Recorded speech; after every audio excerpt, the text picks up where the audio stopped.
Ethan Cole thought he'd mastered the art of keeping his emotions tucked away. After all, he'd been doing it for 5 years, ever since the day he signed the last of the hospital papers and walked out with a newborn baby girl wrapped in a blanket that felt far too small for the weight of the world resting on his shoulders. He'd promised himself back then, standing in the parking lot with tears he refused to acknowledge, that he would give his daughter everything she needed. Love, laughter, protection, a home that felt safe, everything. But somewhere along the journey of being both father and mother, provider and protector, dreamer and doer, he'd quietly decided one thing for himself. His heart didn't matter anymore. Love was a chapter already written, closed, and buried. But that was before today. Before the moment his 8-year-old daughter, Lily, tugged on his jacket sleeve, tilted her head, and asked in the most innocent voice, "Daddy, why are your hands shaking?" He didn't have the courage to answer her. Not when the reason stood only a few feet away, smiling warmly, blissfully unaware that she had just breathed new life into a heart he had long convinced himself was unfixable. The morning had started like any other, with cereal spills, missing socks, and Lily asking 10,000 questions before they even left the house. Ethan loved every second of it. Fatherhood was messy, chaotic, unpredictable, and the greatest privilege he'd ever been given. But today wasn't a normal day. Today was parent orientation at Willow Creek Elementary, and Lily would finally meet her new homeroom teacher, the woman Ethan had unknowingly thought about more times than he should have. Emma Hayes, Miss Hayes, the woman whose smile had the soft gentleness of a sunrise and whose voice always sounded like she was handing out warmth. The woman who, for the last year, had been Lily's reading instructor during after-school programs. The woman Ethan absolutely, unequivocally could not allow himself to like. But try telling that to his heart. It had other plans, loud, inconvenient ones. He felt ridiculous even thinking it. He was a 35-year-old man who could fix a leaky pipe, build a treehouse, negotiate work contracts, and soothe a crying child at 3 in the morning, but he could not, for the life of him, handle the way his pulse skittered the moment he caught sight of Miss Hayes standing near the classroom doorway, checking attendance lists. She was wearing a soft green blouse, her hair pulled back loosely, with a few strands gently framing her face.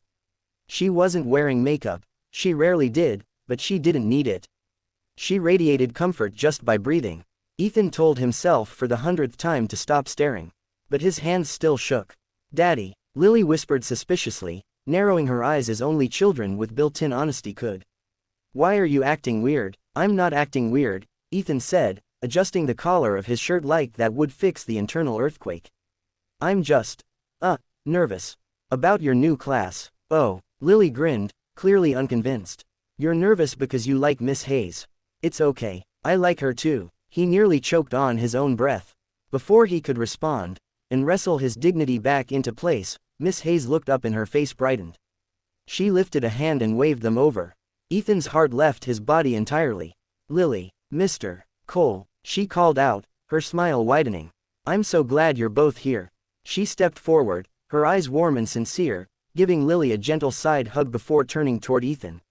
And in that moment, when her gaze met his, something inside him stuttered like a skipped heartbeat.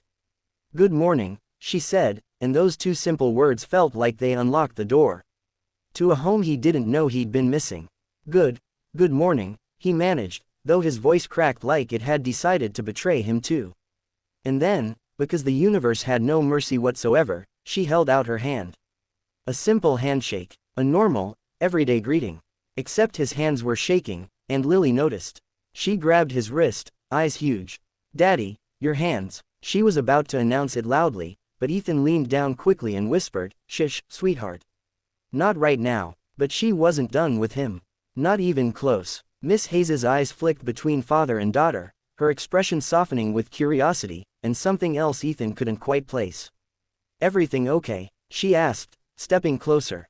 Ethan nodded quickly. "Oh, yeah, yes, absolutely. Fine. Totally fine." Lily squinted at him. "He's not fine. His hands are." "Lily," he whispered again, mortified. Miss Hayes giggled, a sound so light it warmed the air around them. "It's okay," she said kindly. "Orientation day can feel a little overwhelming. Even for parents." Ethan exhaled slowly. Maybe she believed him, maybe she didn't. But her kindness didn't make him feel foolish. It made him wish he had met someone like her a long time ago, before life had carved deep lines of responsibility into his shoulders. before he learned how to bury his own needs under the weight of being strong. Miss Hayes led them inside the classroom, gently guiding Lily toward the colorful reading nook that sparkled with fairy lights. Ethan watched as Lily immediately made herself at home, picking up a book and settling onto a beanbag chair with the confidence of someone who adored the space. He felt Miss Hayes standing beside him. "She loves this room already," she said softly.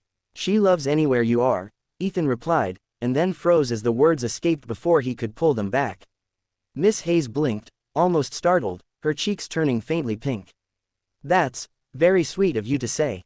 I mean, not that she only loves you, I mean she loves a lot of people, but you're definitely on the list, probably at the top for school people, not that I made a list." She placed a gentle hand on his arm, stopping his rambling. "It's okay," she said, laughing softly. "I know what you meant." He swallowed hard. Right. Her hand lingered for a second longer than necessary. Or maybe he imagined it.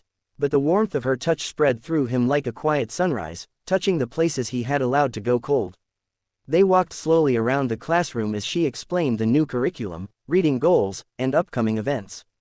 Ethan nodded along. He was listening, but every time she smiled at him, his stomach twisted in that unfamiliar way he thought he'd outgrown.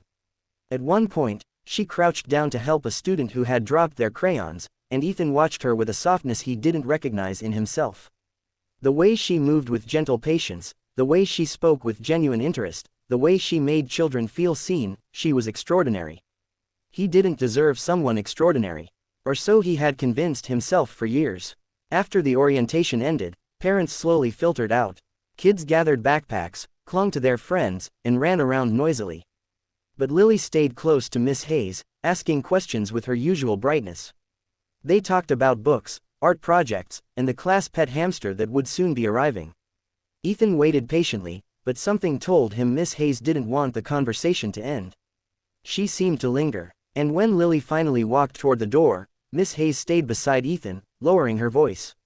"Mr. Cole," she began softly, "I hope you don't mind me saying this, but Lily has a certain glow to her when she talks about you. You're doing an amazing job with her."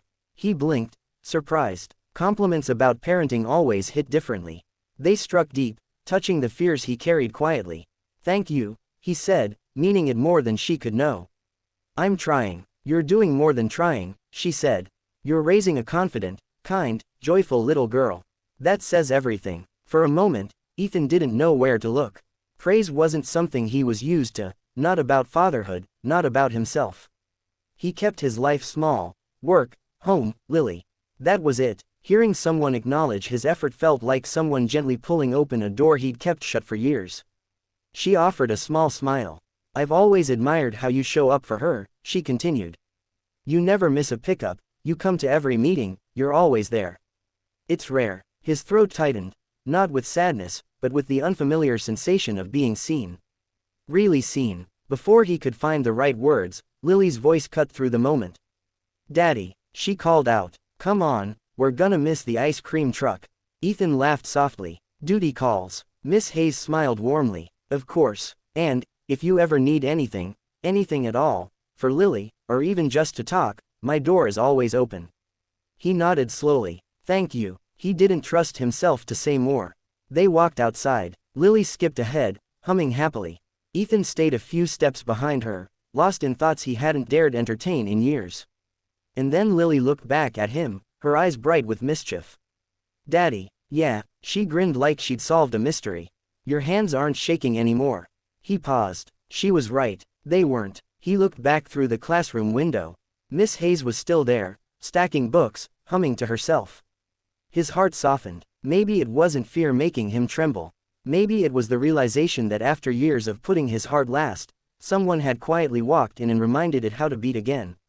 As they reached the sidewalk, Lily grabbed his hand and swung their arms dramatically like she always did. "Daddy," she asked, glancing up at him. You can like her if you want. Mommy wouldn't mind. She'd want you to smile more." Ethan froze. His breath caught. It wasn't the first time Lily said something like this. Children had an uncanny ability to understand love and loss in ways adults couldn't. He crouched down in front of her, brushing a strand of hair from her face. "You think so?" Lily nodded confidently. "Yep, she'd be happy you met someone nice. Miss Hayes is really, really nice. A small, bittersweet smile touched Ethan's lips.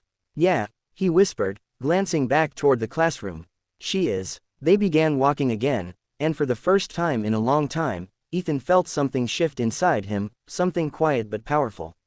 Hope, the kind he didn't think he'd ever feel again. The kind that came softly, unexpectedly, wrapped in kindness and laughter and gentle smiles. Later that night, as he tucked Lily into bed, she asked one final question, the same mischievous sparkle in her eyes. Daddy, are you gonna ask her out? He nearly tripped over his own feet. Why would you ask that? Because, Lily said, pulling the covers to her chin. Your hands only shake when you like someone. And they were shaking a lot. He felt heat rise to his face. Good night, Lily, she giggled. You didn't say no. He shook his head, unable to contain his smile. Go to sleep. But when he turned off the light and stepped into the hallway, he leaned against the wall and exhaled slowly, heart pounding. Maybe Lily was right. Maybe he wasn't nervous. Maybe he wasn't broken. Maybe he wasn't done with love after all. Maybe someone had simply reminded him what it felt like to be alive again. And maybe, just maybe, his hands shook because love had walked into his life. Quietly, gently, beautifully, in the form of a woman with a warm smile and a classroom full of books. Tomorrow, he promised himself, he'd find the courage to talk to her again. Not as Lily's father, not as the man who hid behind responsibilities, but as Ethan, a man who was ready, finally, to let his heart feel again. A man who realized that sometimes, shaking hands weren't a sign of fear, but the very first sign of healing.